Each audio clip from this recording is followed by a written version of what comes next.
The crypto market is looking bloody, with Bitcoin dipping below 100K, altcoins taking a heavy beating. Many crypto investors are wondering if this is the end. Is it really the bear market? Did we really not have an alt season?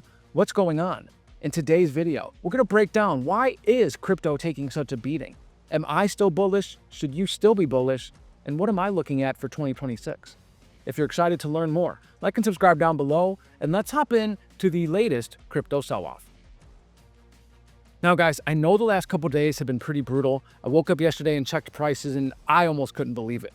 That being said, I'm really not worried at all. Maybe I'm delusional, maybe I'm just well-educated, maybe I'm somewhere in the middle. That being said, there's a few reasons why the sell-off is happening, things that I can observe instead of just random price action. I think there's actually something that's driving this sell-off. So let's go over it. Some of these things you might have already heard on this channel, some of these things you haven't heard. Let's get into it. Firstly, I still believe we're seeing some of the after effects of the October sell-off we saw. Not even a month ago, we saw the largest liquidation event that we've seen in crypto's history. There are still ramifications from that. We're still seeing big players unwinding their long positions. I want to draw your attention to this post from Stream Finance. An external fund manager overseeing Stream funds disclosed a loss of approximately $93 million in Stream funds. Now they're launching an investigation with a law firm, actively withdrawing all liquid assets. We're going to make updates, all withdrawals and deposits. So these guys are pretty big players. They're going to be unwinding a lot of their long positions. I have to imagine this is happening in other places in the market that we're just not hearing about. These sorts of things can take weeks, sometimes months, for markets to get over and move past. I think we're still in a consolidation from that. And it doesn't surprise me that markets are having a little bit of trouble getting over that hump. I've got Fundstrat's Tom Lee. He's also going to break down what he's seeing in terms of this consolidation from the October sell-off. Have a listen. Well, Bitcoin, if I look at everything since October 10th, because that was the biggest liquidation in the history of crypto, like bigger than like a margin call almost. Yeah, it was like almost a miniature rupture, like a tsunami. We're only a couple weeks from that, so I think the market is consolidating. But if I look at fundamentals, like Ethereum, stablecoin volumes have been exploding, application revenues at all-time highs. So right now, fundamentals are leading price in crypto. So markets are still consolidating from this. And if you heard Tom at the end, he's actually bullish on the outlook. He says that fundamentals are leading price. And at times like this, when we're seeing a massive sell-off that doesn't really match the overall position of the industry, I think that price isn't exactly a fair indicator of where things are. Yes, obviously, something could be extremely bullish and still sell off to zero. Doesn't really matter how bullish we are on it. But moving ahead, there's a lot of things to look forward to. Look back to our 2026 video we did maybe a week or so ago. I lay out exactly why I'm bullish on 2026. But getting back to the sell-off, I still think this is a big hurdle for crypto markets to overcome. And I think this is partly what's contributing to the risk-off price action that we are seeing. Now, on top of that, what we're also seeing is a hawkish Fed. As you might recall, Jerome Powell came out last week, delivered a 25 basis point cut, but basically threw cold fizzy water on another cut in December. Now, shortly after Powell's speech, we actually saw the chance of a rate cut in December plummet to almost 30%. If you go over to CME Group now, we're seeing actually a 72% chance of a rate cut in December. So markets are still going through some volatility. Are we having a cut? Are we not having a cut? What is the Fed going to do? This is the kind of turmoil that can leave investors sidelined, is they decide to just avoid market uncertainty altogether. Remember, it's better to know, even if there's bad news coming, than to not know. Markets hate one thing most of all, and that's uncertainty. Now, do I think we're going to have a cut in December? I actually do. It's probably going to depend on the labor market data, but I don't think we're going to add enough jobs in order to prevent the Fed from cutting. Remember, the Fed will cut in order to help the labor market. If we woke up tomorrow and we added 200,000 jobs, then we probably won't get a cut in December. Chances of that happening are very slim. I've got Mohamed Alarian, one of the top economists in the world. He's going to break down what he's seeing in terms of the Fed. Should we have a cut in December? Oh, absolutely. I would cut in December. I would have started cutting in July. We should not get in the way of this continued strong growth because it offers a solution to a lot of other things in the economy.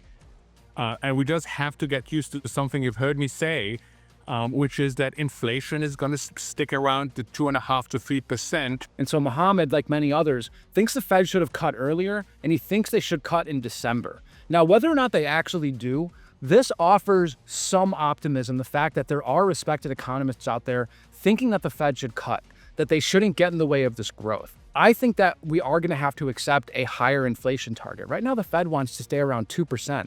I think they should be aiming a little more for the 2.5%, 3% target. We're not going to get to 2% without a real recession. And with all the pro-growth that we're seeing from the AI build-out and the fiscal and monetary stimulus from the big, beautiful bill that we're going to see in 2026, it's very unlikely that we're going to see a 2% inflation rate anytime soon. So that being said, that's another headwind right now that markets are facing. FOMC uncertainty, but looking ahead down the road, it's not too bad of a picture. Now, next up in our list of market headwinds that we're facing, we have the government shutdown. And you might be hearing by now that we've had some key elections. Maybe now the Democrats are ready to vote yes. Maybe the Republicans are ready to vote yes. Not really sure what's going on there. I don't have time. But I'm hearing rumblings that the shutdown may be coming to an end. However, for the time being, we're having a lot of liquidity caught up in the system as a result of this shutdown. Roughly $200 billion that would normally be going to households or businesses is simply not. That is a headwind for markets, and we might even be seeing investors pulling money out just in order to fund their day-to-day lives. Now, I want to show you this here. Have a look on your screen. We've got U.S. Treasury cash balance. As we know, if you've been listening to this channel, the Treasury General account has been being rebuilt. They've been rebuilding the TGA. They wanted to bring it up from 515 to 850. This chart's about a month or two old. They wanted to bring it up to 850. If you look at a more recent chart, look at where we are now. We're up at 984. We've well overshot the 850. This right here, all of this extra money, this almost $150 billion, is money that would be going to these places. And if you watched our video the other day, you've probably already seen this. We're putting it all together in kind of one big picture. So these are the spending categories that we're seeing money withheld from. Federal payrolls, Social Security, Medicare, vendor contractor payments, interest on treasuries. This normally goes into households, it goes into businesses, government programs, $150 billion, probably closer to $200 billion at this point. That's not going to these places. That's going to have an impact. That's going to have an impact on markets. It's going to have an impact on sentiment, and it's going to have an impact on prices. This is a big risk-off mechanic right now that we're seeing. This is a lot of money we're talking about, and it can definitely move markets. And lastly, the final headwind that markets are facing that I think is driving this massive sell-off is fundamental liquidity strains. We covered this in a video the other day as well, but for those of you who might not have seen it, let's recap it. What we're seeing is a structural lack of liquidity in the system. We're seeing all of this money that typically banks and funds could draw from, and now they don't have it. This is late-stage tightening phase from the Fed. We know that the Fed is ending quantitative tightening in December. We know that we've already seen several liquidity-related sell-offs. This is a massive headwind to markets, but this is actually bullish to me. And while this may not feel very good in the short term, this is actually where we're supposed to be. This is a typical tightening phase. Since 1990, this is how all tightening phases have played out. We have the tightening phase. The Fed hikes rates, they run QT. You've seen that. Liquidity drain, that's what we're seeing. We're seeing this go down. All the extra cash that the Fed is being drained away. Then what we see funding stress. We see repo or money markets seize up. And that's what we see right here.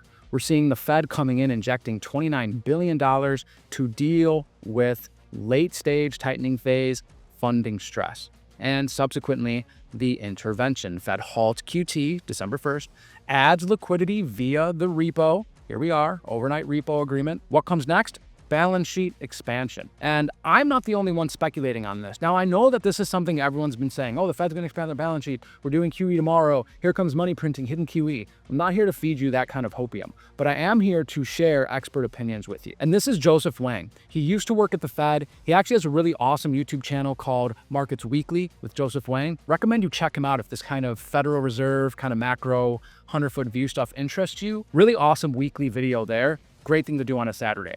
Anyways, this is what he's saying. He just made this post a few days ago. The Fed will need to expand its balance sheet by several hundred billion a year and may start in December to head off year-end funding pressures. A structurally rising TGA and insatiable demand for repo financing leaves them little choice. This is not a crypto native. This is not a crypto degen. This is not someone who needs to be spoon-feeding us hopium. This is a serious person who used to work at the Federal Reserve.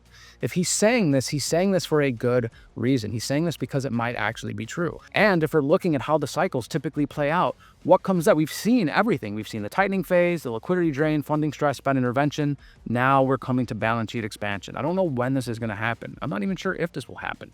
But Every tightening phase, every liquidity cycle since 1990 has followed this path. And now we have probably one of the most knowledgeable people when it comes to the Fed and repo markets and Fed balance sheets and liquidity calling for balance sheet expansion. I'm sure there's others out there. If you just probably do a Google search or AI search, you probably find a bunch of people calling for it. This indicates to me that we are on the right path, that there is better times ahead. And so yes, these are the 4 headwinds that I've identified as potentially being the reason why we're selling off. I don't think it's the bear market. I don't think that we're going into, a downward 2-year, absolutely cataclysmic sell-off. In fact, we're already seeing Bitcoin, it wicked below 100 and it bounced back up. In fact, Bitwise Chief Investment Officer Matt Hogan actually predicted this. He foresaw that this would probably be likely before we went to new all-time highs. Let me play this clip for you. I think it will. I think there's a chance it goes lower. I think there's a chance it wicks below 100K. I don't think that's impossible. You see Standard Chartered put out a note a day ago saying below 100K is inevitable.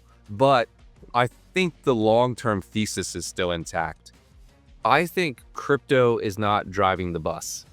And I think that's why sort of crypto natives are so depressed, because they're depressed. There's been no real alt season. It's been sort of a disappointing cycle. They're used to the 4-year turning over right about now. But I think what they miss is that TradFi is driving the bus here. TradFi is the marginal buyer of the large cap crypto assets. And so if Matt's comfortable with this, I'm comfortable with this. We wicked below 100. Now maybe it's time to go higher. But the reality is that a lot of us are depressed. We think that maybe we haven't had an alt season. This is the end of the 4-year cycle. And so I think there's some selling happening there too. So maybe this can be kind of our hidden bonus 5th reason that maybe we just have 4-year cycle loyalists selling their bags. They think that this is it. This is the end of the 4-year cycle. We didn't have an alt season. This time's different. And now they're selling.